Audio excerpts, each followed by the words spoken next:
Here we have the RD300NX, and you'll be pleased to know it will do many more things than the manual actually explains, but a few of those need quite complicated workarounds, which will be covered later.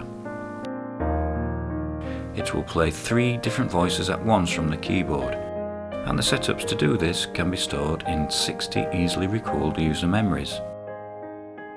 These user memory selections can also be used to send program changes and other MIDI data to external sound modules or sequences. In these memory setups or layers, the main voice is called upper 1, the second upper 2, and the third lower. If a MIDI file, and that has to be a normal .mid type, is put on a good quality memory stick, the Roland will play these with an inbuilt program. Incidentally, the stick has to be formatted FAT32, and the keyboard will do this for you in an option within the menu settings. Also, Roland sell a suitable stick separately. The program follows general MIDI settings with 16 tracks and the defined program change numbers to select voices. Also, there's a menu under Utilities and Song Function that will mute certain MIDI channel sounds, but they are still output from the keyboard's MIDI port. This file can be saved to Roland's internal memory and played from there, and it can be useful for setting up the PA, EQ, etc. before gigs. Also, .wav music files can be played from the memory stick, and MP3s can be turned into WAVs easily with iTunes. When it's being used as a controller keyboard, it has been designed with 2 different modes. Roland thought this was a good idea, but it means every time you switch on, if you want the most versatile, which is rec mode, you have to switch it to this. It's under Menu, Utilities and Rec mode. This is required in order to send out changing MIDI volume levels with the layer level sliders, which is a pretty common requirement. Sadly, the sliders only send data on MIDI controller number 7. Many other things operate differently between the 2 modes, and one of them is split mode. In non-rec mode, it only sends out MIDI notes up to G2, another reason to be in rec mode.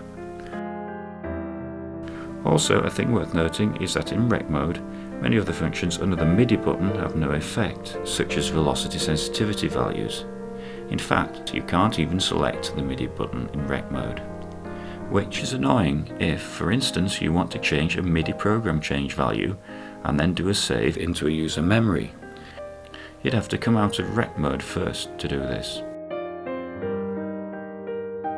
All the MIDI layer and voice values, or as they're called tones, are saved to a user setting, but so are a selection of the menu settings, such as key sensitivity.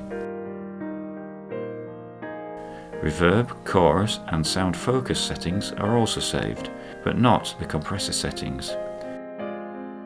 Sadly, the equalizer settings aren't saved into user memories either, but one of the tone's internal effects settings is a very good equalizer.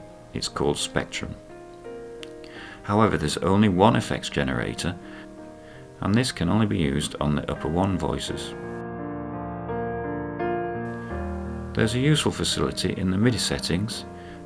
The volume can be set to a dotted line, which means that no level change is sent if you change the user settings to do a program change in rec mode. That's only useful as long as your expander doesn't reset to 100% level with a program change.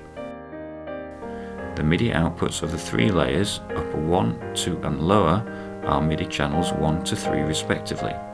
These can be disabled together with the selected Roland voices with the first menu in layer, or with the split dual buttons. But an obvious problem occurs if you want to actually still output MIDI notes but mute the Roland's voices without going into the menu and switching in and out of local switch mode. This would be very inconvenient on stage, and sadly this setting can't be saved in the user memories. Turning the volume of the layers down achieves it temporarily, but if the level sliders are then moved, the sound unfortunately reappears. This can be worked around by selecting the voice to footsteps, and turning this tone's attack time up full, thus making a silent voice. As for the Roland sounds, there are 939 of them under Tone Edit, and many of them make very useful voices. But when selecting them, the volume always resets to the layer edit level, and in this instance the volume can't be set to a dotted line, so the main volume control may be a better way of keeping the internal sound's output level consistent. Hope this information was helpful.